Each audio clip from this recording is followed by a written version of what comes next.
I'm going to go over 5 tips to help fix the issue. Now, the first being to close out all apps and games you have open. Now, this might seem obvious, but I've had easily 20 tabs or more open at a time without realizing it. The next thing you want to do is turn on the brightness on your phone to 50%. So if you have it, to the max, definitely turn it back a little bit. This might seem small as well, but it can make a difference. Now, also check to see your phone's screen timeout isn't set for too long, since this can help as well. Mine's set to 30 minutes, but I usually keep an eye on it. Okay, the next thing you're going to want to do is free up some storage by deleting apps, clearing data, or you could actually clear the cache on them as well.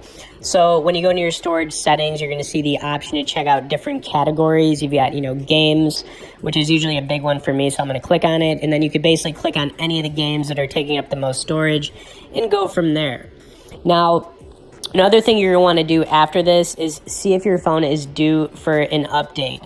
Updates always help issues with phones, whether it be maybe a battery issue, a system issue, or so you can go into your system settings, see if you're due for an update. I think I'm pretty good right now for the most part. And all right, the last thing I would recommend doing, and this is what's worked for me because like I said, I've had overheating issues with the Pixel 6, just turn the phone off for 20 to 30 minutes and then that should, do the trick. Okay, now that I've gone over some of these tips, feel free to message me below if you have any questions, comments, or concerns.